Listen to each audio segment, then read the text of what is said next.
Hi,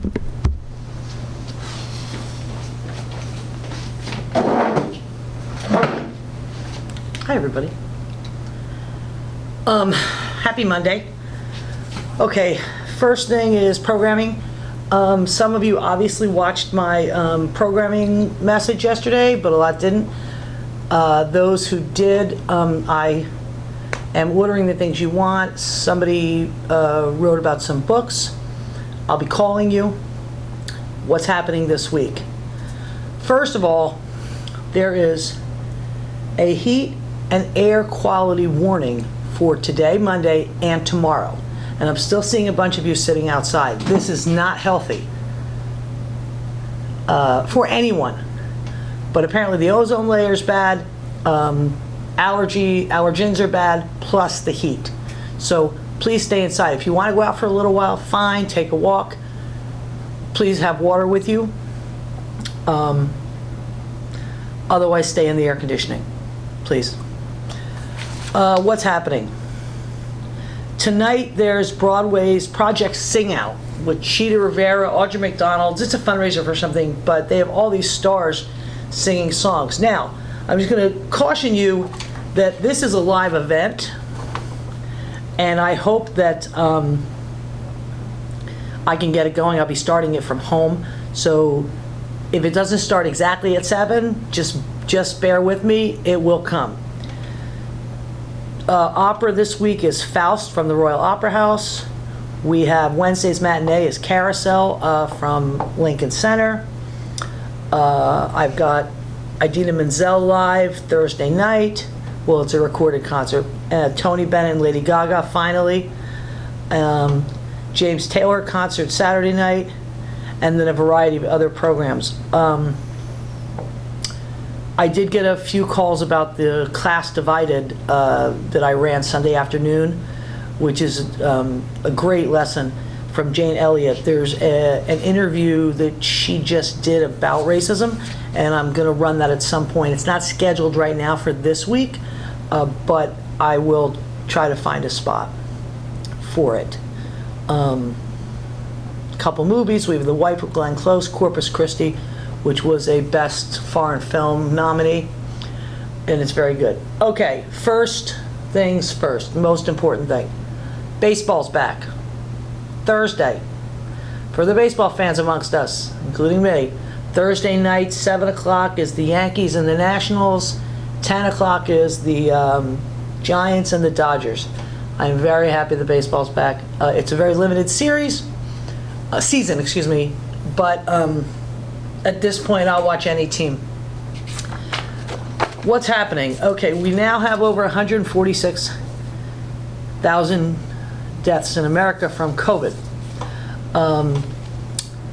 The states that are rising: Florida, Louisiana, Arizona, Texas, Alabama, Nevada, South Carolina.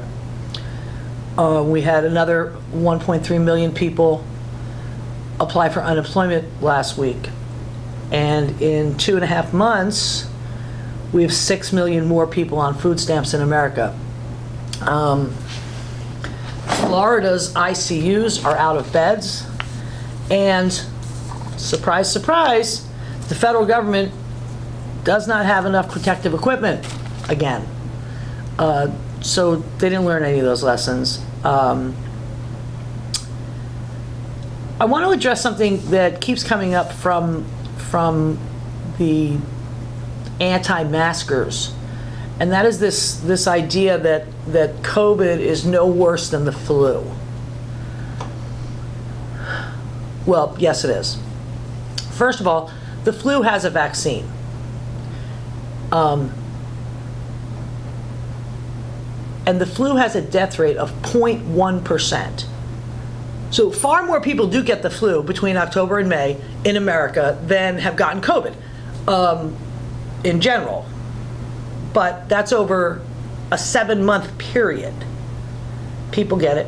And approximately 30,000 people a year die from the flu.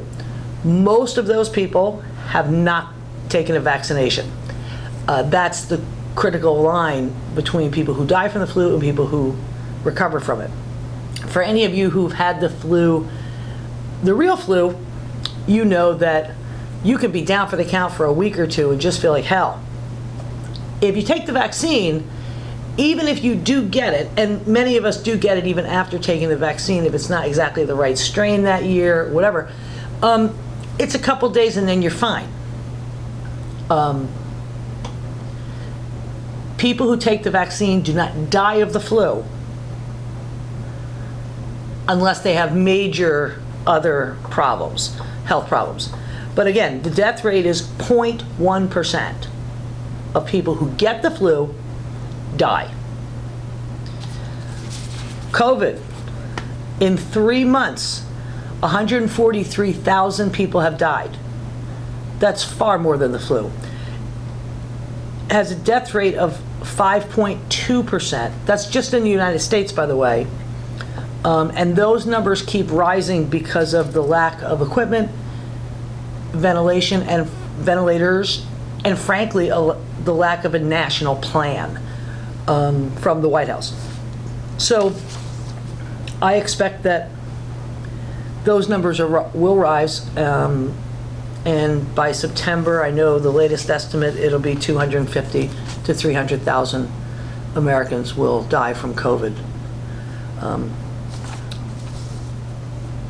Or from lack of action, really. That's what it is. Portland. The federal government has sent armed soldiers under Homeland Security, they're answering to Homeland Security, to break up the protests in Portland. They have not been asked for by the governor or the mayor. These have been primarily peaceful protests, the 52 or 53 days now. They are tear gassing, shooting rubber bullets at people, and then pulling them off the street, putting them in vans and going. Nobody knows where they're going. The president has created a police state in Portland, so now they're all in court to get these troops out of Portland, and we don't even know who these troops are. It is completely against the law. The president can't do that unilaterally. Now, the House and even the Senate Republicans are asking who these people are, what is the reason for them being there. So hopefully we get some answers. They are all camouflaged. They're unmarked vans. We don't have a police state. This is not a police state. And this president seems to think that, he's a king. But the emperor at this point has no clothes. His polling numbers are extremely bad. At this point, he is down double digits nationally, and in the swing states, he is down dramatically against former Vice President Biden. The focus for the Biden campaign right now are those swing states that Mrs. Clinton lost 4 years ago. I've heard a few of you say to me, I'm getting nervous, I'm not seeing anything. We're not going to see anything for a while as far as TV ads or anything, because we're not a swing state, nor is New York, and that's our media market. Many people believe that the mistake Mrs. Clinton made and her campaign is that she spent time in evolving Democratic states.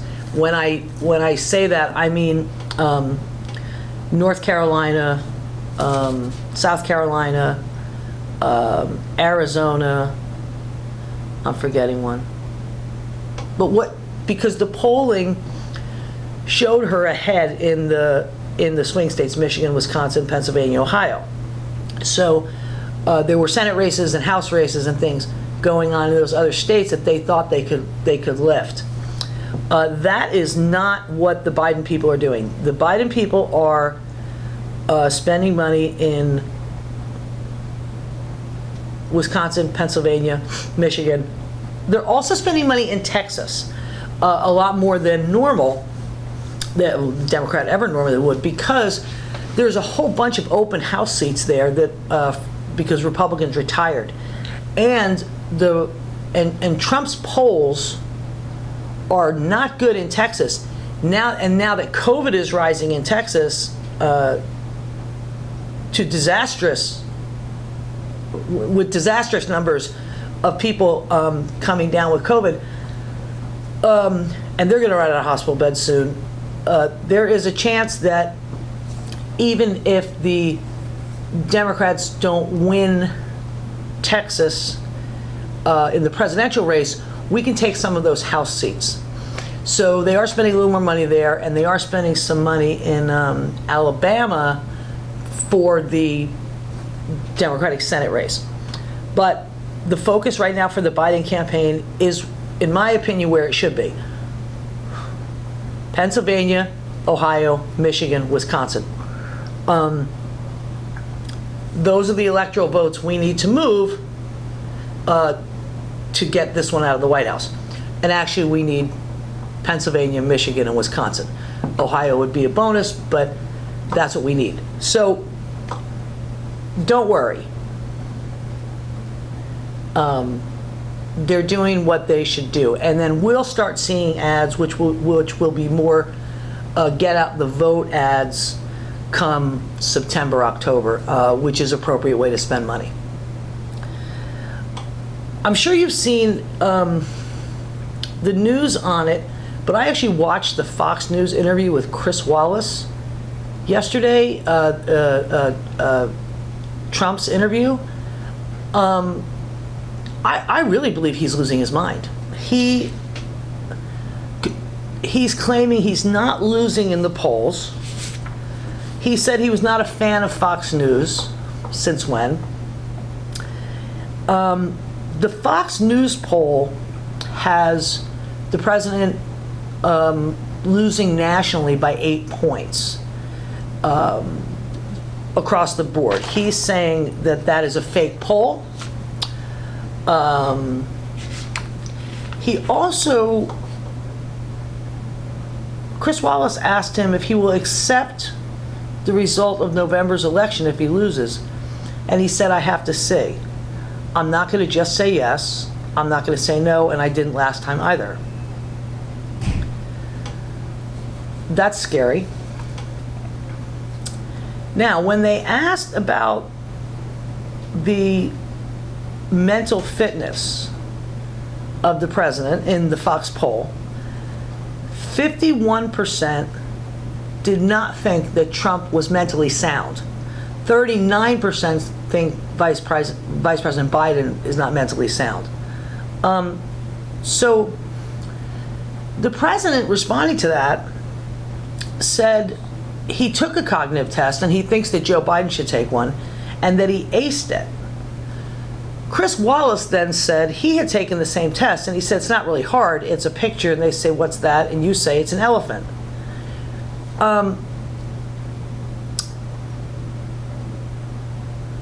The president's answer then was, I bet you couldn't pass the test. They get very hard the last 5 questions. Now, what I thought was funny is during the interview then, Chris Wallace was showing pictures of the cognitive tests that he was talking about. And believe me, you could all pass them. I could. So that was sort of bizarre. He contradicted his own military. The military has banned Confederate flag on all its bases, and they are considering renaming their bases. And he said, I don't care what the military says, I'm going to make that decision. And he wants to know if they were going to name one of the military bases after Al Sharpton. Who's suggesting that? He then started talking about COVID. And the president said the U.S. had the lowest mortality in the world. And Chris Wallace said, no, we don't. Trump then demanded his press secretary bring him the mortality rate, and he says, you have the numbers, because I hear we have the best mortality rate. Number one, low mortality rate. Okay. And then he had some piece of paper in his hand and he was waving it, and he said, I hope you show this on the air because it shows what fake news is about. And Chris Wallace says, I don't think I'm fake news. And the president then says he would be right, that COVID is going to disappear. He'll be right. And it goes on. And it's really scary that this president is so out of touch or doesn't care or actually doesn't remember, I'm not sure what now, that he doesn't know that we have this high mortality rate. And in fact, we're one of the highest in the world. And to just say it isn't true, and then to attack Fox News, who've been his biggest supporters, it shows you that the level of paranoia is just increasing dramatically.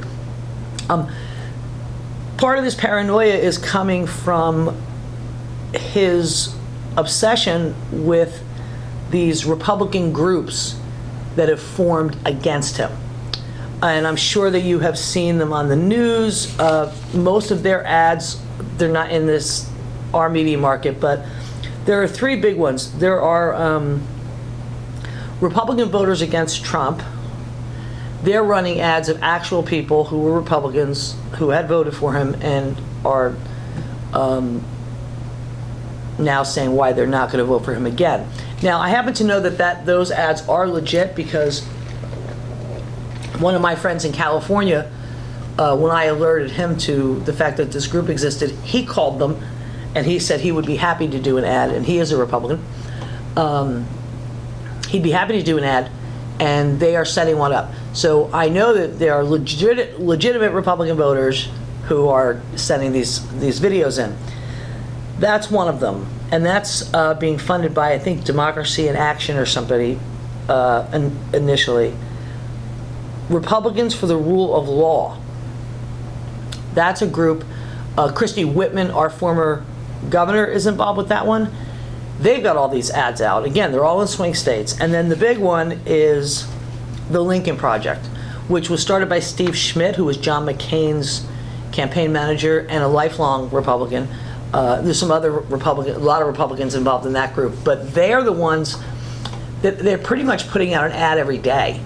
And they're using social media as well as buying ads in swing states, but that's the group that's really getting under the president's skin. And they are very good ads. They're hard-hitting. It's the ideal scenario for Vice President Biden, because as long as all these groups are out there saying the nasty stuff, he can campaign as the nice guy that he is. And there's such a difference in personality and style that it becomes very obvious. So I'm going to try to figure out a way to show you some of those ads next week, when I talk next week, because they've now been doing, which leads me to the best thing of the week, which is Mary Trump's book.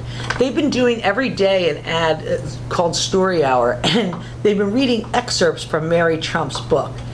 And I actually obtained a digital copy from a friend of mine in publishing, so I've been reading it. Part of it is really just Psych 101, but some of the things she says, they're so outrageous that they can't not be true, because you couldn't make this up. Now, she is, the oldest son, the oldest brother, and the oldest child in the Trump family was Fred Jr., Donald's older brother. He died when he was 42. He was an alcoholic. Mary is his daughter. She is a psychologist. She has a PhD in psychology. And she'd been asked to write this book, and then, as you all know, they went to court to stop the publication and all that. Now, they haven't even read it. So why would you go to court to stop something you hadn't even read? Because obviously it was true. So I pulled out a couple of things. Again, I've been reading it, and I mean, it's if he was not in the White House, it would be funny. It's still funny.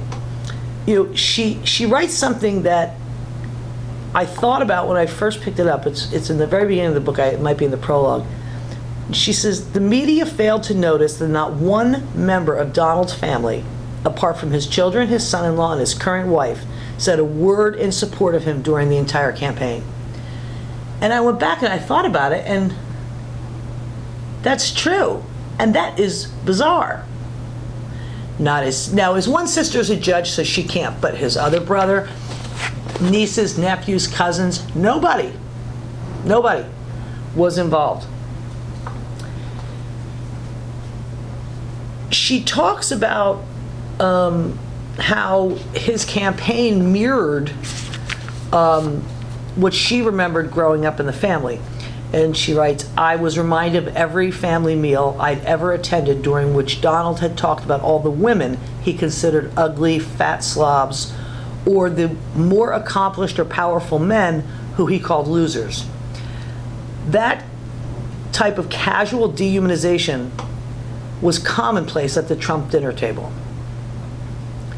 And she uses a whole bunch of examples, specific ones, which I'm not going to go into, but when you listen to him and then you read what she writes about her recollections of the family, it's right on the mark. So apparently, once they were getting close to Election Day, he invited the whole family to the New York City party. And she did not go. And she wrote, I wouldn't be able to contain my euphoria when Clinton's victory was announced, and I didn't want to be rude.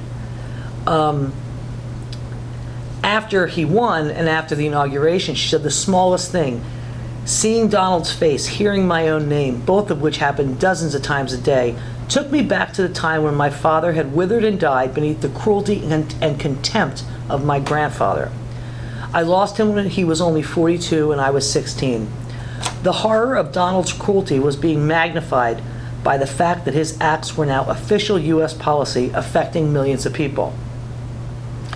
But then in April, it was one of her aunt's birthdays, and she actually accepted an invitation to the White House for a party. And they brought the whole family down,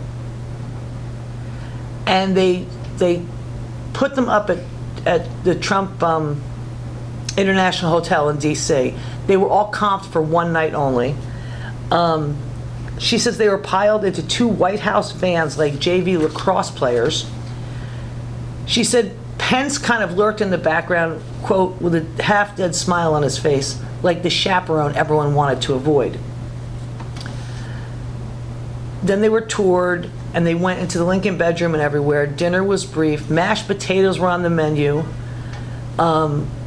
which is reminded Donald's sister, Marianne, about apparently a favorite family story that Freddie, the oldest son, had dumped a bowl of mashed potatoes on Donald's head because he was being a brat. Trump didn't laugh, the president didn't laugh, and he quickly then ended the dinner. She says for Donald's, lying was primarily a mode of self I can't read my handwriting here. Lying was a mode to convince other people he was better than he actually was. She says her father and his siblings were raised with a few core beliefs: that lying was okay. In fact, it was the way of life of the Trump family. Apologies and displays of emotion or vulnerability were forbidden. Bullying was acceptable and encouraged. She tells a story about young Donald. When he was young, he threatens to break his younger brother's toy trucks. The youngest brother is Robert. So Robert runs to his mom. Mom, Donnie's breaking my trucks. His mother's solution was to hide the trucks in the attic, effectively punishing Robert, who'd done nothing wrong, and leaving Donald feeling invincible. He wasn't yet being rewarded for selfishness, obstinacy, or cruelty, but he wasn't being punished either.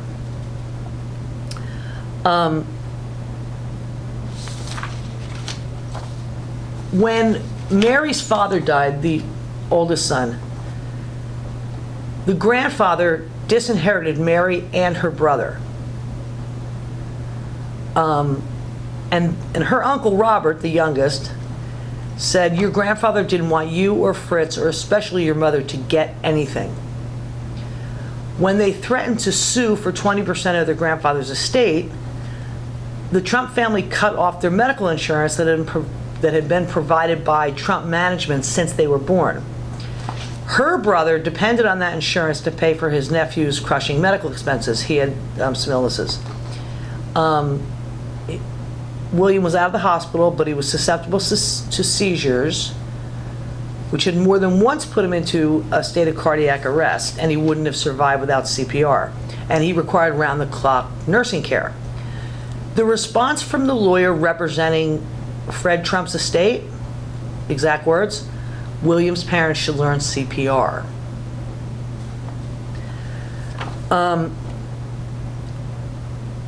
When her father admitted that he was an alcoholic and told his father that, he said, you'll be okay, just give it a quarter of a turn on the mental carburetor. What does that mean?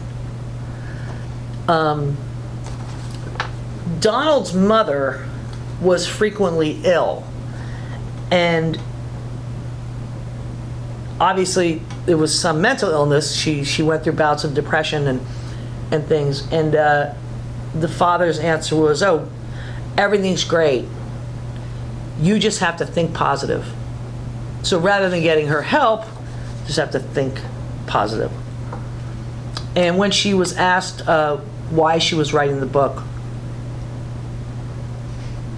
she said, Donald, following the lead of my grandfather and with the complicity, silence, and inaction of his siblings, destroyed my father. I can't let him destroy my country. I have no reason to disbelieve this woman. Because she's not telling outlandish stories, and she's not, and I also find it interesting that though they sued to stop publication of the book, nobody's actually disputed any of the specific stories that she's told in the book. Now, the only one who would not be able to do that would be Marianne, because she's a judge and she can't comment.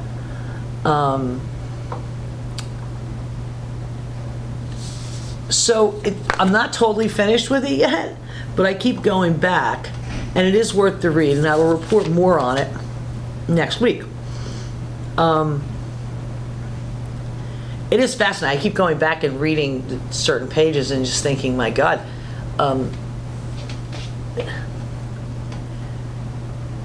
there are some things that are a little ridiculous. Like she talks about Donald and his siblings being mad at their father because they had all this money, but he made them go to public school and he would walk.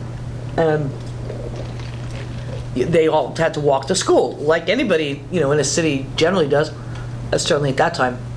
And they were, Donald was particularly displeased by that and thought that he should be driven. That was something that was sort of funny. And she does tell this story about Donald paying someone to take his SATs.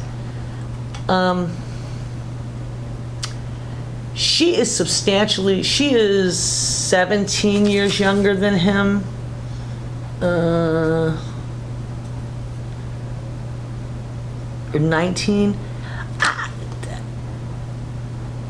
Even if that's true, there's no way that she would have recalled that herself. So that's something that maybe should have been kept out of the book. Again, even if it's true, because that's just a he said, she said. She would have been a really, really young kid. And knowing about this president's character, or lack thereof, I can completely envision him running around and saying, oh, I paid somebody to take my SATs, ha ha ha, even if he didn't.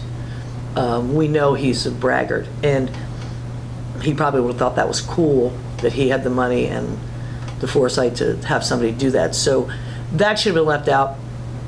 Also needs an editor, but apparently when she started writing it, and then rumor got out she was writing it, there was this rush to publication. So it does need an editor. There's some things that are redundant.